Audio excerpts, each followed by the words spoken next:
protons and neutrons, many more particles have been discovered, but they are very short-lived.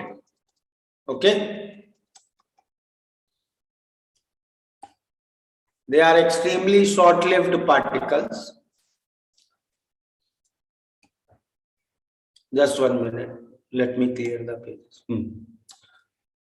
So many more particles such as pions, muons, mesons, okay, many more particles have been discovered in nucleus. But all those particles are very short-lived. मतलब वो बनते हैं और within a fraction of second destroy भी हो जाते हैं. They do not have an independent stable existence. They exist only for a fraction of second. ठीक है? So still the main component of nucleus are considered to be neutrons and protons. यहां तक clear है? Yes, sir. And all of you know protons are positively charged, neutrons are electrically neutral. Okay, तो positive charges के बीच तो electrostatic repulsion होगा, correct? Yes, sir. और neutral, electrically neutral चीजें तो कोई इलेक्ट्रिकल फोर्स देगी नहीं. तो ओवरऑल न्यूक्लियस में तो हमें इलेक्ट्रोस्टैटिक रिपल्सिव फोर्सेस दिख रहे हैं. Yes, sir. तो अगर किसी चीज में रिपल्सिव फोर्सेस है तो वो चीज स्टेबल कैसे होगी? How will it achieve stability? बताओ सर. क्योंकि न्यूक्लियस में स्ट्रॉन्ग एटॉमिक फोर्स पिक्चर में आती है. Strong sir atomic force fundamental forces में से. Strong atomic force. Anybody else?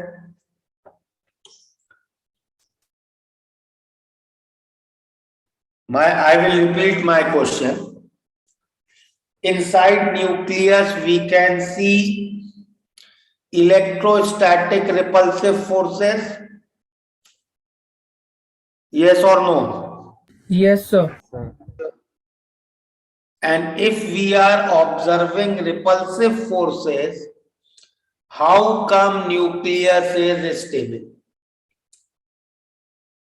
Sir 10th में मैंने ऐसा कुछ पढ़ा था कि न्यूट्रॉन्स का थोड़ा मास एनर्जी में कन्वर्ट हो जाता है और वो मॉलिक्यूल को, वो न्यूक्लियस को बाइंड करता है. ओके, तो चलो एक आंसर आ रहा है कि न्यूट्रॉन का मास कम हो जाता है और वो एनर्जी न्यूक्लियस को बाइंड करती है. पर सर अगर ये सही है तो फिर पूरा न्यूक्लियस डीके नहीं कर जाएगा over certain period of time? Sir sir वो न्यूक्लियस के बीच में वो स्ट्रॉन्ग इंटरेक्शन फोर्सेस और much stronger than the electrostatic forces which are repelling. क्या फिर से बोलो स्लोली. वो न्यूक्लियस के अंदर प्रोटॉन्स और न्यूट्रॉन्स के बीच में स्ट्रॉन्ग इंटरेक्शन का फोर्स होता है तो which is stronger than the electrostatic repulsion. वो फोर्स क्यों लगता है? So because of quarks, the interaction between up quarks and down quarks. तो चलो, all of you have heard bits and pieces about this. तो देखो, न्यूक्लियस स्टेबल है ये एक फैक्ट है, करेक्ट? क्योंकि न्यूक्लियस एग्जिस्ट करता है और उसमें इलेक्ट्रोस्टैटिक रिपल्सिव फोर्सेस है, ये भी एक फैक्ट है. अब अगर कोई भी चीज एग्जिस्ट कर रही है तो उसमें नेट फोर्सेस को अट्रैक्टिव होना ही पड़ेगा. नेट रिपल्सिव फोर्सेस होके कोई भी चीज एग्जिस्ट नहीं कर सकती है. ये बात क्लियर है? अब इसलिए हम लोगों ने ये कहना शुरू कर दिया कि न्यूक्लियस के अंदर इलेक्ट्रोस्टैटिक रिपल्सिव फोर्सेस के साथ साथ एक और फोर्सेस भी लगते हैं which are called as nuclear forces. Okay, and these nuclear forces are attractive in nature and they are stronger than electrostatic forces. Okay, तो किसी एक ने बोला था एक term strong atomic forces, correct? किसने बोला था? सो मैंने जयशंकर स्ट्रॉन्ग एटॉमिक नहीं बेटा, strong nuclear forces. Okay, yes sir. तो हम लोगों ने कहा कि एक और फोर्सेस होते हैं जिनको हम कहते हैं न्यूक्लियर फोर्सेस, और न्यूक्लियर फोर्सेस अट्रैक्टिव हैं और वो इलेक्ट्रोस्टैटिक फोर्सेस से स्ट्रॉन्गर है, और इसलिए न्यूक्लियस स्टेबली एग्जिस्ट करता है. तो भाई इसके बाद और बहुत सारे क्वेश्चंस उठ गए. पहला क्वेश्चन तो ये उठा कि भाई अगर न्यूक्लियर फोर्सेस हैं और इतने स्ट्रॉन्ग हैं, तो जब तुम लोग बोर्स मॉडल बना रहे थे, श्रोडिंगर इक्वेशन बना रहे थे, तो तुमने इलेक्ट्रॉन पे वो फोर्स क्यों नहीं लगाया? इलेक्ट्रॉन पे तुमने केवल इलेक्ट्रोस्टैटिक फोर्स क्यों लिया? अगर हाँ क्या जैक for very small distances, fermions के जितना डिस्टेंसेस रहता है उनके यस यस, तो इसका हम लोग रीजन ये दिया गया कि भाई न्यूक्लियर फोर्सेस जो हैं they act on a very small range of distance. मतलब डिस्टेंस जैसे ही जरा सा ज्यादा हुआ, ये फोर्सेस ऑलमोस्ट जीरो हो जाएंगे. करेक्ट? या ये कह सकते हो कि इनके डिनोमिनेटर में, इन फोर्सेस का जो भी फॉर्मूला है उसके डिनोमिनेटर में आर की पावर बहुत ज्यादा है. जैसे इलेक्ट्रोस्टैटिक फोर्सेस में आर स्क्वायर होता है ना डिनोमिनेटर में, करेक्ट? वैसे ही इन फोर्सेस में डिनोमिनेटर में आर की कुछ बहुत हाई पावर है कि जरा सा डिस्टेंस ज्यादा हुआ और ये फोर्सेस ऑलमोस्ट जीरो हो जाते हैं. तो मतलब ये these forces are strong forces only in the region of 10 raised to minus 15 minus 14 metre. लेकिन जहां ऐसे डिस्टेंसेस पे आ गए 10 raised to minus 10 minus 9 meters पे, ये forces become almost zero. Okay, इसलिए electrons do not experience these forces. फिर अगला क्वेश्चन उठा कि भाई इन फोर्सेस का फॉर्मूला बताइए, इन फोर्सेस का ओरिजिन बताइए, क्यों होते हैं ये फोर्सेस. तो this is a area of still ongoing research. Still there is no clarity that why these forces act, what is the cause of these forces, what is the formula by which we can calculate these forces, etc. Still there is no clarity. Okay, bits and pieces में हम लोगों ने कुछ observations की हैं, और उन्हीं observations को हम लोग सबसे पहले नोट करते हैं. So some common observations to explain the stability of nucleus, और उसमें सबसे पहला होता है mass defect and binding energy, जो किसी एक स्टूडेंट ने बोला भी था. सर टॉपिक का नाम क्या दे सर, मतलब चैप्टर का नाम? चैप्टर का नाम तो न्यूक्लियर केमिस्ट्री हो गया. Okay sir. उसके बाद लिखो common observations regarding nuclear stability. देखो इसमें से कोई भी ऑब्जर्वेशन या कोई भी थ्योरी कंप्लीट नहीं है, इसीलिए अभी भी हम लोग न्यूक्लियस के बारे में डाउट में है. अभी भी हम न्यूक्लियर फोर्सेस को ढंग से एक्सप्लेन नहीं कर पाते। तो पहला ये पॉइंट नोट करते हैं, mass defect and binding energy. तो इसमें लिखते हैं, it has been observed, it has been observed that mass of nucleus is always less than the total mass of neutrons and protons in it। ठीक है। तो मान लो किसी न्यूक्लियस का एटॉमिक नंबर Z है और मास नंबर A है, तो हम उसका कितना मास एक्सपेक्ट करेंगे?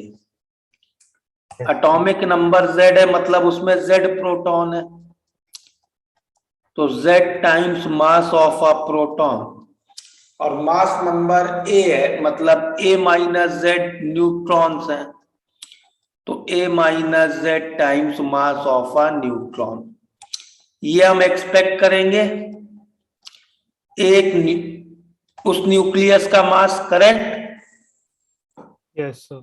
Yes, sir. बट एक्चुअली हम लोग जब एक्सपेरिमेंटली उस न्यूक्लियस का मास निकालेंगे तो वो हमेशा इस वैल्यू से कम आएगा, और इस डिफरेंस को हम लोग कहते हैं मास डिफेक्ट। तो this difference is called as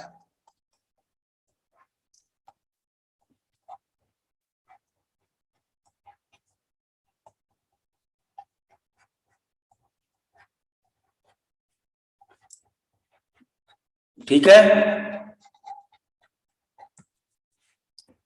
note कर लिया इतना?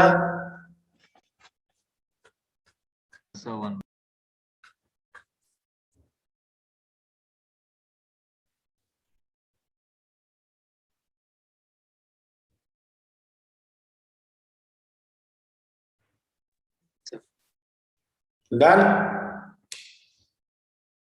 Yes, sir. अब आगे लिखते हैं। तो इट इज assumed that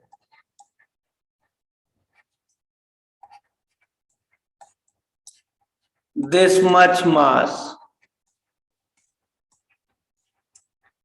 has been converted to energy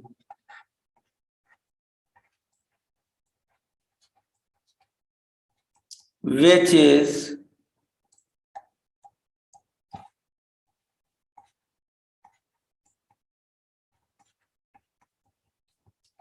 spent in stabilizing the nucleus. This energy is called as binding energy. Okay?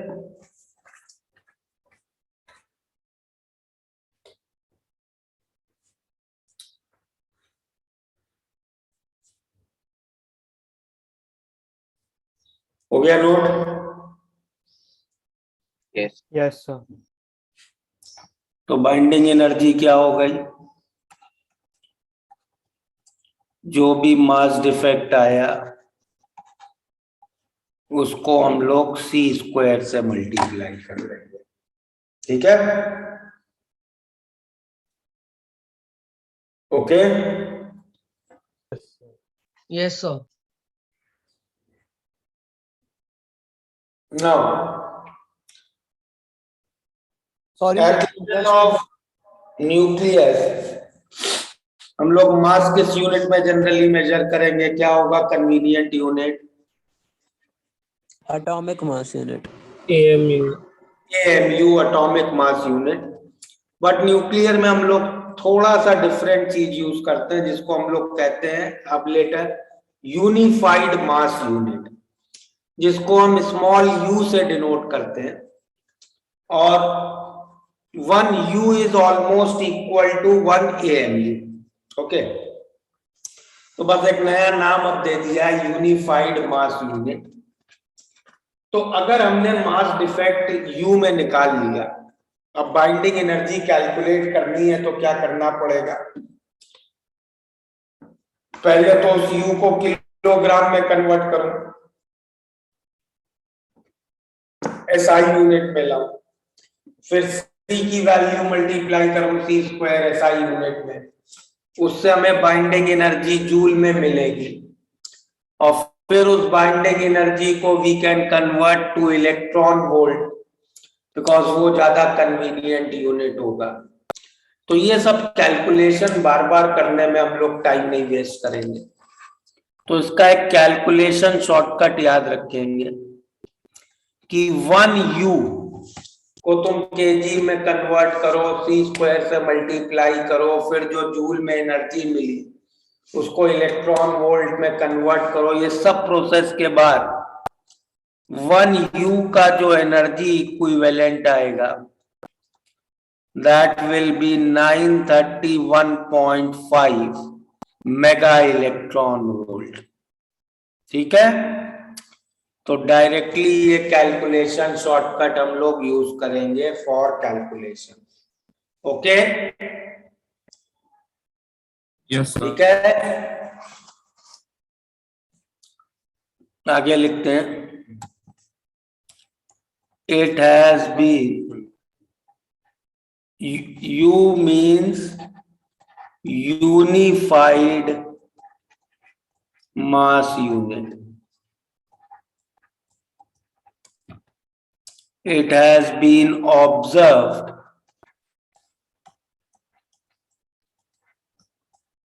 that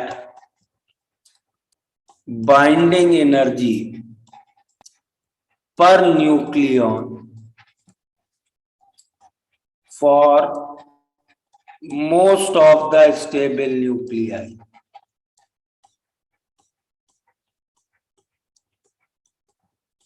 is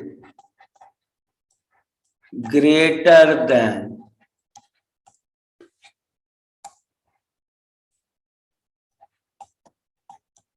7.5 mega electron.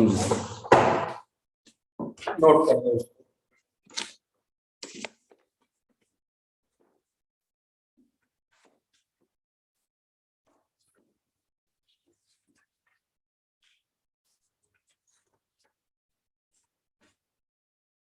Okay,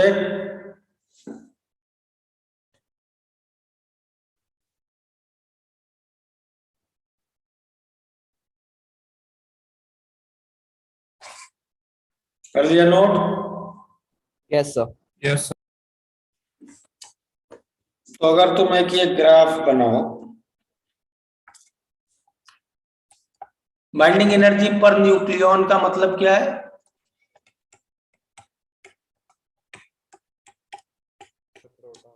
जो टोटल बाइंडिंग एनर्जी निकाली उसको मास नंबर से डिवाइड कर दे।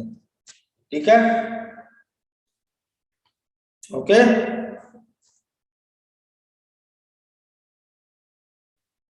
ठीक है। Yes, yes sir. तो if I make this graph, binding energy per nucleon versus mass number, तो ये ग्राफ कुछ ऐसा मिलता है हम लोगों को। ऑलमोस्ट सबका 7.5 मेगा इलेक्ट्रॉन वोल्ट से ज्यादा। मैक्सिमम किसका होता है? Ion. iron. Very good, iron का। 8.79 मेगा इलेक्ट्रॉन वोल्ट। नोट कर लो ग्राफ आयरन का सबसे ज्यादा क्यों है। आयरन का सबसे ज्यादा होने के लिए कुछ रीजन है क्या? रीजन कुछ तो होगा लेकिन हम लोग को नहीं मालूम। एक्सपेरिमेंटली ऑब्जर्व्ड है ना? ये सब ऑब्जर्वेशंस हैं। इसका अगर इसमें किसी भी चीज का हम लोग को रीजन समझ में आ जाएगा तो हमें न्यूक्लियर फोर्सेस क्यों लगते हैं वही समझ में आ जाएगा ना। Okay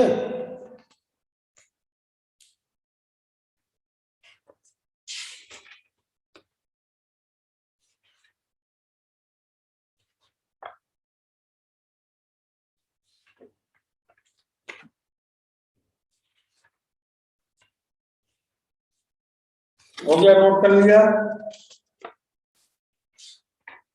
Yes, sir. Okay. Now next thing we can write is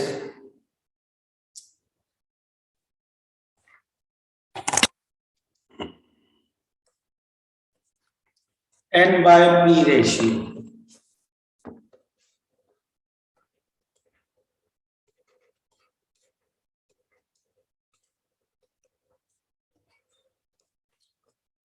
इसमें क्या लिख सकते हैं?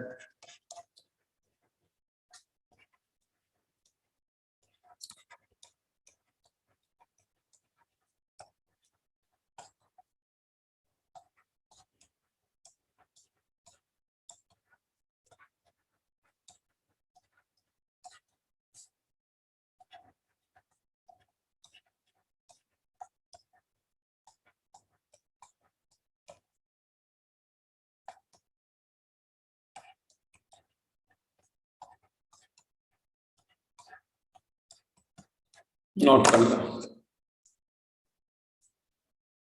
तो क्या ऑब्जर्व कर रहे हैं? Neutron to proton ratio for most of stable nuclei किस रेंज में होगा? 1 to 1. 1 और 1.5। Okay Yes, sir.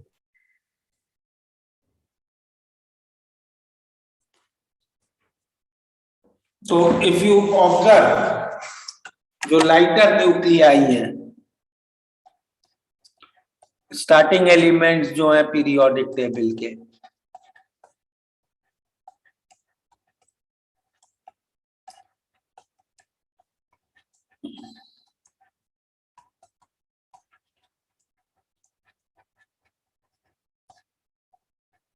Correct. Starting elements के लिए जनरली देखोगे न्यूट्रॉन और प्रोटॉन बराबर होते हैं, करेक्ट। Yes, sir. और जैसे जैसे तुम बढ़ोगे, जैसे जैसे तुम बढ़ोगे आगे,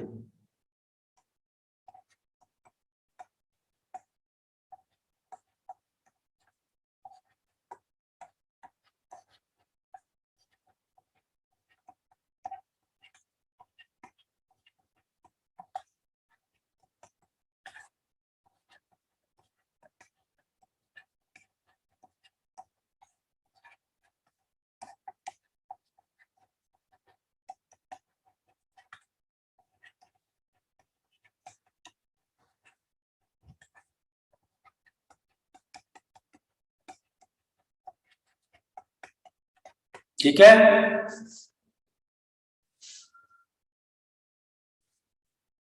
क्लियर?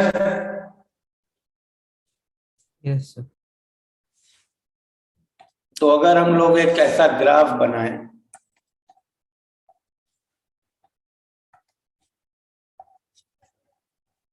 न्यूट्रॉन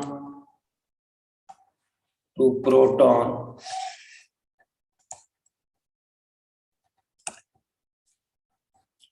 और ये n equal to P line है, तो एक ऐसा रीजन मिलेगा जिसमें सारे स्टेबल न्यूक्लियाई होंगे।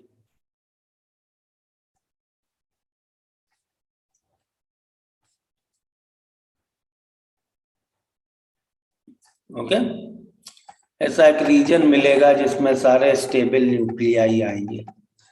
स्टार्टिंग में तो कई न्यूक्लियाई का n इक्वल टू p होगा। ओके, और इस रीजन को हम लोग क्या कहते हैं? इस रीजन को हम लोग कहते हैं बैंड ऑफ स्टेबिलिटी। तो इस रीजन के अंदर जो न्यूक्लियस है वो स्टेबल है, जो इस रीजन से बाहर होंगे वो अनस्टेबल या रेडियो एक्टिव है। ठीक है, नोट कर लिया? एक सेकंड सर। सर आप एक से इंग्लिश प्रीवियस चीज भी दिखा दो।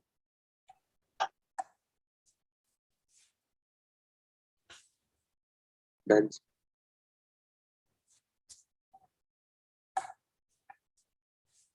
आप वो बैंड स्टेबिलिटी वाला पॉइंट बोल सकते बैंड ऑफ स्टेबिलिटी जो रीजन है उसमें जो न्यूक्लियस है उतने रीजन के अंदर वो स्टेबल न्यूक्लियस है। हो? Okay sir. तो उसके उस रीजन के बाहर है वो रेडियो एक्टिव है। सर हाँ, n is equals to B band के बाहर है तो वो सारे अनस्टेबल न्यूक्लियाई हैं जिनका नंबर ऑफ स्रोत। सुनो सुनो, अगर कोई भी थ्योरी सारे न्यूक्लियस को एक्सप्लेन कर पा रही होती तो उसी थ्योरी को हम लोगों ने मान लिया होता। समझ लो? Yes sir. अब जैसे इस थ्योरी के हिसाब से आयरन सबसे ज्यादा स्टेबल न्यूक्लियस होना चाहिए, सर करेक्ट? और हाइड्रोजन लीस्ट स्टेबल होना चाहिए, ऐसा नहीं है, करेक्ट? सर इसके भी अकॉर्डिंग हाइड्रोजन तो यहां पे है, हाइड्रोजन तो इस बैंड से बाहर है, हाइड्रोजन का तो n/p रेशियो 0 है, yes sir. Correct? But hydrogen stable nucleus है। हाइड्रोजन का जो आइसोटोप है ड्यूटीरियम, उसका n/p रेशियो 1 है, करेक्ट? तो according to n/p ratio theory deuterium should be more stable than hydrogen. Yes sir. But ऐसा होता नहीं है, प्रैक्टिकली तो हम ऑब्जर्व करते हैं hydrogen is more stable then deuterium. Okay, थोड़े एलिमेंट्स के लिए वैलिड होगा। थोड़े के लिए हर थ्योरी वैलिड है, थोड़े के लिए नहीं है, इसीलिए हमें अभी तक कंप्लीट पिक्चर मिली नहीं है। Okay sir. इससे प्रीवियस पेज दिखाएंगे एक second.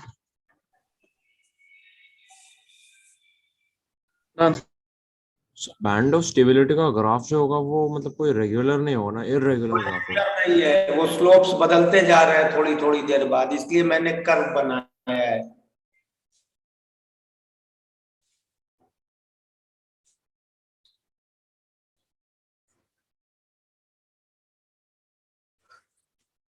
Okay, next we can write odd even rule.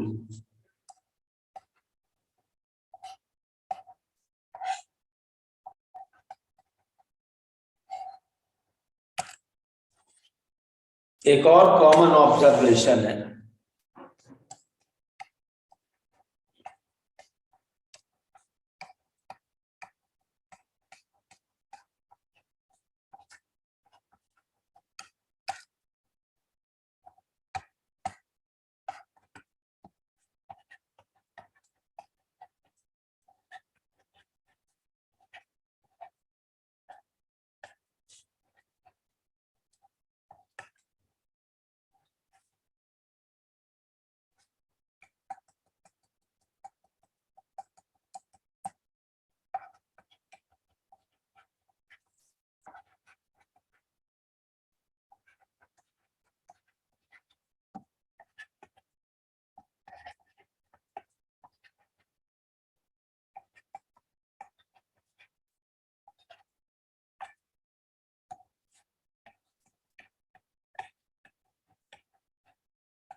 तो हम क्या ऑब्जर्व कर रहे हैं कि जितने भी स्टेबल न्यूक्लियाई हैं हमारे पास, उसमें सबसे ज्यादा में न्यूट्रॉन और प्रोटॉन दोनों का नंबर इवन होगा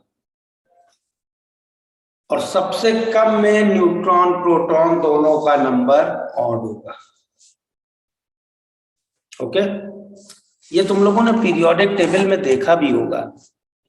देखो, ऑड नंबर ऑफ प्रोटॉन्स वाले एलिमेंट्स जरा स्टार्टिंग के कुछ देखो, प्रोटॉन 1, 3, 5, 7, 9, ये वाले देखो। ये कौन है? हाइड्रोजन। ये कौन सा एलिमेंट है बताओ? Lithium. Lithium, boron, nitrogen, nitrogen, fluorine. अब इनमें अगर तुम न्यूट्रॉन्स देखो ना, देखो ये सब लाइट एलिमेंट्स हैं, इनको n/p रेशियो 1 रखना था। ये तो अलग ही हटा दें, ये तो हमेशा अपनी अलग ही कहानी चलाता है, इसको तो कोई भी थ्योरी पकड़ नहीं पा रही है। ठीक है, लिथियम में बताओ कितने हो गए? क्या होता है मास नंबर लिथियम का?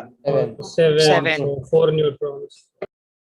4 क्यों करे इसने अपने? समझ में आ रहा है? ऑड इवन रूल की वजह से। तो इसने n/p रूल को तोड़ दिया। ऑड इवन रूल इसके लिए ज्यादा जरूरी है। 6, बोरॉन 6, नाइट्रोजन 8, 7 as well. 10। तो नाइट्रोजन है केवल, देखो एक ऐसा स्टेबल न्यूक्लियस जिसमें ऑड न्यूट्रॉन ऑड प्रोटॉन है। ओके, समझ में आया? Yes sir. Yes sir. ना नहीं समझा मुझे। This rule is saying odd odd configuration बहुत रेयर होता है, बहुत मतलब उससे बहुत अनस्टेबिलिटी आती है एक तरीके से। तो जिस एलिमेंट में ऑड नंबर ऑफ प्रोटॉन्स हैं, वो अपने नंबर ऑफ न्यूट्रॉन्स को इवन कर लेगा, ऑड नहीं रखेगा। Okay okay sir.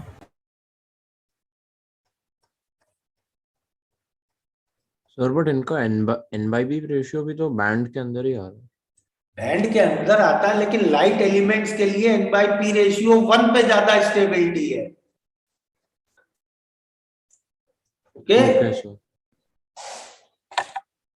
तो सर फिर नाइट्रोजन एंड में स्टेबल है कि नहीं? नाइट्रोजन है स्टेबल। इस रूल ने थोड़ा ना कहा कि ऑड ऑड एग्जिस्ट ही नहीं कर सकता है। इसने क्या कहा है रूल ने कि भाई वैसे न्यूक्लियस बहुत कम मिल रहे हैं, मतलब वो वैसी कॉन्फ़िगरेशन बहुत ज्यादा अनप्रिफर्ड है। ओके अच्छा ओके सर। तो सर ये रूल के हिसाब से जो भी एलिमेंट्स है वो अपना मास नंबर को इवन रख रहे हैं ना सर फॉर स्टेबिलिटी? नहीं, मास नंबर को क्यों इवन रखेंगे भाई? Number of neutron, sorry sir. हाँ, अगर प्रोटॉन ऑड है तो न्यूट्रॉन को इवन रखेंगे वो लोग। Okay sir.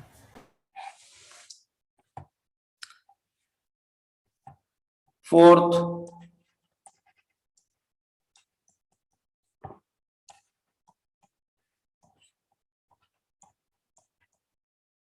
मैजिक नंबर्स क्या होते हैं मालूम है?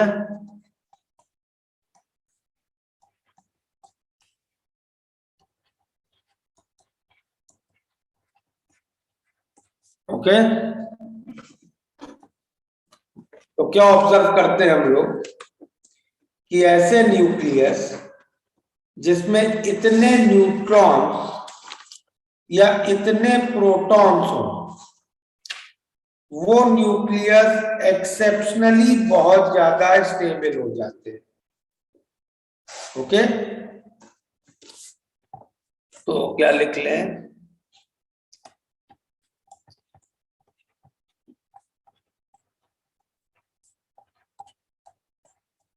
Oh, so can you explain those magic numbers also? अरे यार, ये एक्सप्लेनेशन किसी के पास नहीं है, मैं कैसे करूंगा तुम्हें? अच्छा okay, I thought there was some like logic there for magic numbers क्या होता है? देखो, इलेक्ट्रॉन में शेल कंप्लीट होने पे बहुत स्टेबल स्ट्रक्चर मिलता है। Oh yes sir। लेकिन इलेक्ट्रॉन की वो जो शेल वाले वो जो नंबर्स थे उनके बीच हमने कोरिलेशन फाइंड कर लिया था 2n² का। Yes sir. यहाँ पे ऐसा कोई कोरिलेशन मिल ही नहीं रहा है। Okay sir. तो भाई ये नंबर्स का एग्जिस्टेंस तुम्हें क्या बता रहा है? ये न्यूक्लियस के लिए एक शेल मॉडल सजेस्ट कर रहा है कि न्यूक्लियस के अंदर भी न्यूट्रॉन्स और प्रोटॉन्स शेल्स में है, और एक कंप्लीट शेल होने के बाद बहुत स्टेबल हो जाता है configuration. Correct? Okay.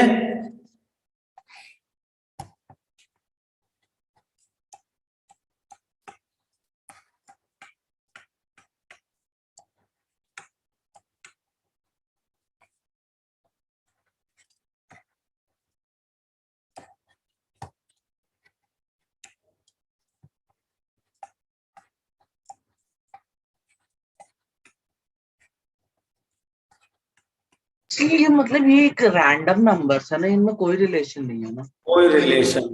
Okay sir.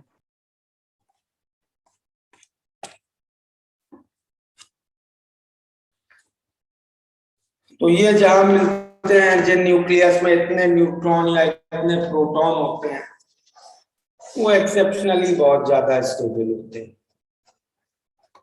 Sir जो ऑड इवन रूल था वो सिर्फ लाइटर न्यूक्लियर के लिए अवेलेबल नहीं, वैलिड सबके है? लिए एप्लीकेबल है बेटा, सबके लिए एप्लीकेबल है। सर तो फिर हर एटम में या तो ऑड नंबर ऑफ न्यूट्रॉन या ऑड नंबर ऑफ प्रोटॉन्स होंगे ही ना, या फिर इवन वाले होंगे, या फिर हाँ। इवन वाला होगा, तो हर एक एटम स्टेबल ही होगा ना? तो फिर भाई ये वो स्टेबिलिटी के बारे में कुछ नहीं कह रहा है, तुम उस बात को समझो। वो तो नेचर में जितने लोग एग्जिस्ट करते हैं, देखो नेचर में अभी तक हम लोगों को सब आइसोटोप्स और सब मिला के टोटल 264 न्यूक्लियस होते हैं। टोटल न्यूक्लियस स्टेबल न्यूक्लियाई है, स्टेबल न्यूक्लियाई आर 264। ठीक है, समझे? उसमें से 147 में इवन प्रोटॉन इवन न्यूट्रॉन होता है। समझे? Yes sir. 5 में, केवल 5 में ऑड प्रोटॉन और न्यूट्रॉन होते हैं। Okay sir. ओके? तो उसमें से नाइट्रोजन एक है? उसमें से नाइट्रोजन एक है, और बाकी सबके या तो ऑड प्रोटॉन होंगे या ऑड न्यूट्रॉन होंगे। तो ये प्रोबेबिलिटी से बोला है ना कि इवन प्रोटॉन्स और इवन न्यूट्रॉन्स होंगे, मतलब सबसे ज्यादा वो एग्जिस्ट करेगा।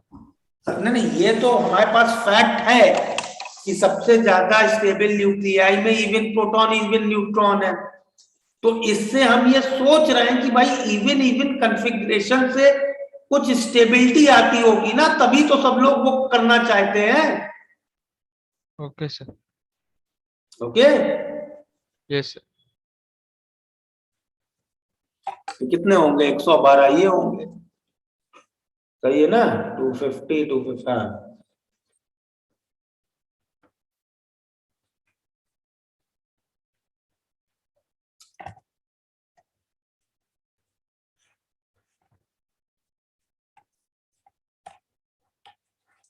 लास्ट पॉइंट लिख लो, मीजॉन थ्योरी। तो मीजॉन्स करके एक पार्टिकल्स डिस्कवर हुए। मीजॉन्स क्या होते हैं? मीजॉन्स are particles, are short-lived particles, extremely short-lived particles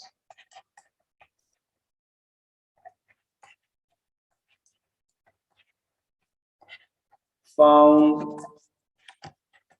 inside nucleus whose mass is greater than electron but lesser than proton. They can be positively charged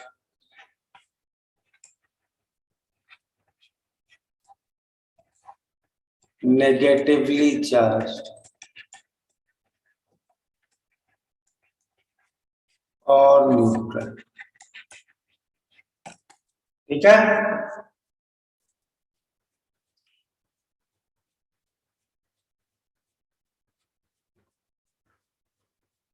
sir इनके formation का भी रीजन मालूम नहीं है आपको?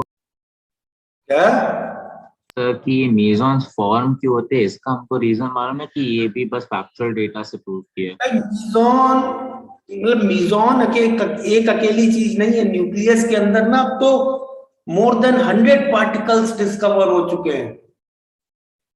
अलग अलग तरीके की चीजें बनती रहती हैं और डिस्ट्रॉय होती रहती हैं न्यूक्लियस के अंदर. Okay okay sir.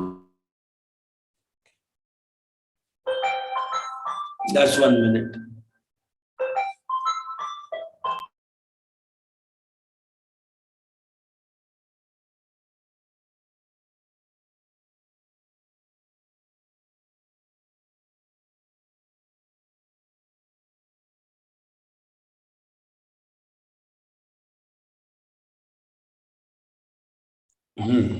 तो मीजॉन्स के यूज से हम लोग एक न्यूक्लियस को कैसे स्टेबल करेंगे. देखो तो मीजॉन थ्योरी क्या कहती है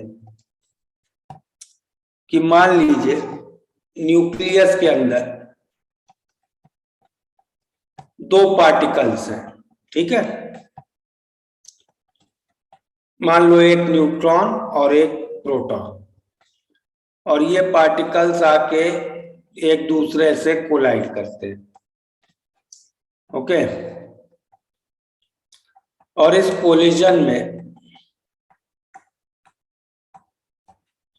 मान लो 2 पार्टिकल है, पार्टिकल 1 पार्टिकल 2. पार्टिकल 1 एक प्रोटॉन है, पार्टिकल 2 एक न्यूट्रॉन है और ये दोनों पार्टिकल्स आके एक दूसरे से कोलाइड करते हैं. तो इस कोलिजन में क्या होगा. मान लो प्रोटॉन इस कोलिजन के बाद अपने अंदर से अपना पॉजिटिव चार्ज बाहर फेंक दे.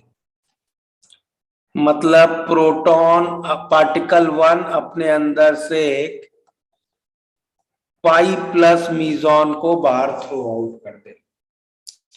तो अगर प्रोटॉन ने अपने अंदर से पॉजिटिव चार्ज को बाहर फेंक दिया तो पार्टिकल 1 बन गया एक न्यूट्रॉन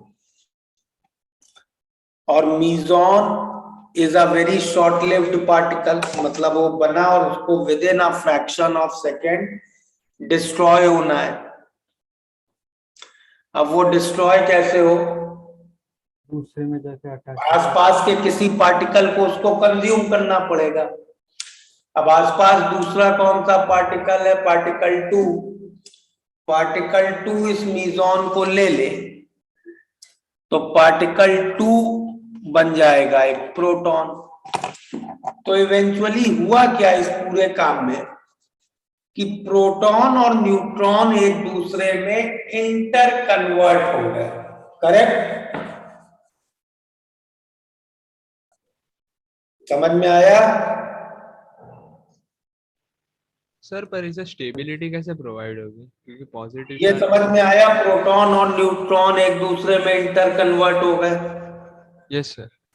तो ये थ्योरी क्या कहती है कि भाई न्यूक्लियस के अंदर ऐसी कोई चीज फिक्स नहीं होती है जिसको आप प्रोटॉन कह सकते हैं या ऐसी कोई फिक्स चीज नहीं होती जिसको आप न्यूट्रॉन कह सकते हैं.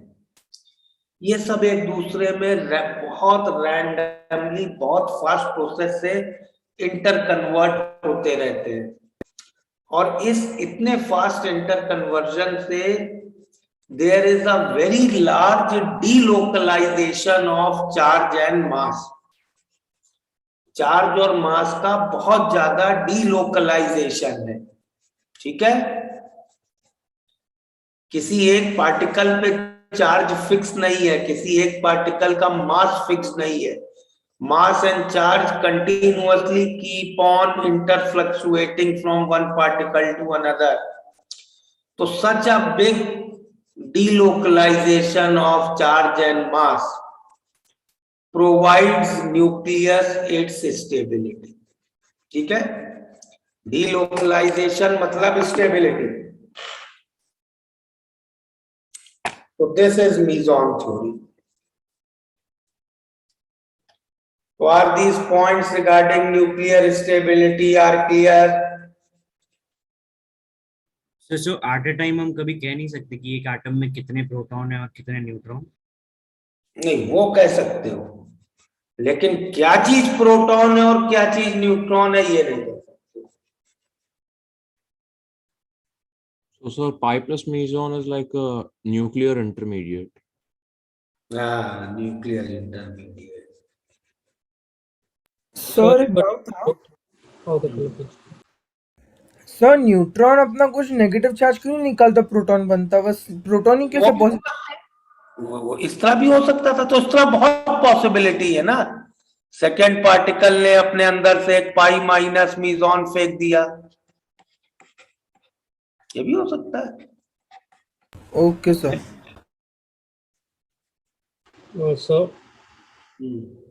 सर इज एक्सपेरिमेंटली ऑब्जर्व्ड कि न्यूट्रॉन का मास प्रोटॉन से ज्यादा होता है।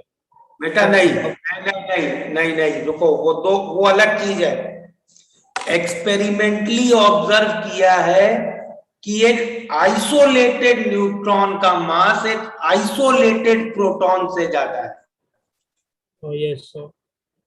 न्यूक्लियस के अंदर जब सब लोग एक साथ पड़े हैं ना, तब कोई किसी का मास आज तक मेजर ही नहीं कर पाया है। अच्छा, ओके, इसलिए like proton can give a neutron plus a pi plus, mass conservation violate होता है। हाँ, और न्यूक्लियस के अंदर तो एनर्जी मास बनती है, मास एनर्जी बनता है। न्यूक्लियस के अंदर कुछ मेजरमेंट नहीं है। न्यूक्लियस के अंदर तो पूरे न्यूक्लियस का ही मास निकाल सकते हो बस। Okay, so can you show the previous slide for a second? Sir ये लाइटर एलिमेंट्स के लिए काम नहीं करेगा ना? सबके लिए करेगा, क्यों नहीं करेगा सर? उसमें एक्सटेंट ऑफ डिलोकलाइजेशन कम होगा ना, मतलब कंपैरेटिवली। डिलोकलाइजेशन यहाँ तुम जगह से क्यों सोच रहे हो? डिलोकलाइजेशन यहाँ मतलब पार्टिकल ही फिक्स नहीं है जिस पे चार्ज होना है। मतलब समझ लो, एक फ्लो करती हुई मास और चार्ज फ्लो कर रहे हैं। मतलब पार्टिकल बदलता जा रहा है ना, उसके साथ चार्ज भी बदल रहा है। पार्टिकल नेचर लूज हो रहा है और वेव नेचर उतना पिक्चर में आ रहा है। सर बट एक पार्टिकल मतलब डिफरेंट चार्जेस कैसे कैरी कर सकता है, लाइक नेगेटिव पॉजिटिव या? यार तीन तरीके के होते हैं मीजॉन्स, पाई मीजॉन्स होते हैं, म्यू मीजॉन्स होते हैं, डेल्टा मीजॉन्स होते हैं, बहुत तरीके के मीजॉन्स होते हैं। Okay sir.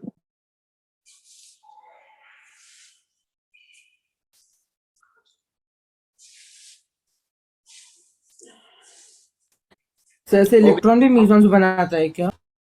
इलेक्ट्रॉन क्यों बनाएगा मीजॉन? इलेक्ट्रॉन न्यूक्लियस के अंदर है क्या? नहीं sir, sorry sir. Okay sir. Sir ये तो जब हमने प्रोटॉन और न्यूट्रॉन को पार्ट है। Can you show slide 7 for a minute?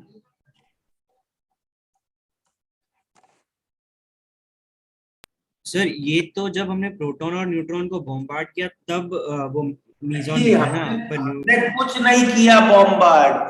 Nucleus के अंदर प्रोटॉन न्यूट्रॉन एक जगह रुक के थोड़े न बैठे हैं, वो बहुत विगरस मोशन में मूव कर रहे हैं। उस मोशन में वो एक दूसरे से कोलाइड करेंगे। Okay sir. Sir, but what observations are this theory providing us, meson theory? It is providing that there is a delocalization of charge and mass, and hence that delocalization is overcoming the electrostatic repulsion, and that is saying that is giving us the reason why nucleus is stable. तो delocalisation से कैसे repulsive force overcome हो रही है वो नहीं समझा।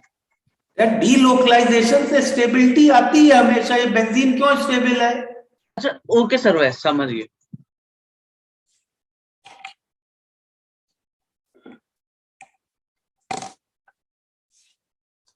चलो तो ये पॉइंट्स क्लियर है regarding nuclear stability. Yes sir. Okay, radioactivity next class में नेक्स्ट संडे पढ़ा दूंगा, and that will complete our chapter. Okay, तो नेक्स्ट संडे तक सॉल्यूशन की बुकलेट कंप्लीट कर लेना सब लोग, ठीक है? Yes sir. बहुत छोटा चैप्टर था। हाँ बहुत छोटा है, बस एक रेडियो सिलेबस खत्म ना। इसके बाद सिलेबस खत्म। So surface chemistry? वो बाद में होगा, अभी वो इनऑर्गेनिक अब चलेगा तुम लोग का, ठीक है? Okay, sir. चलो bye everybody. Bye sir, thank you sir. Thank you sir, bye sir. Bye sir.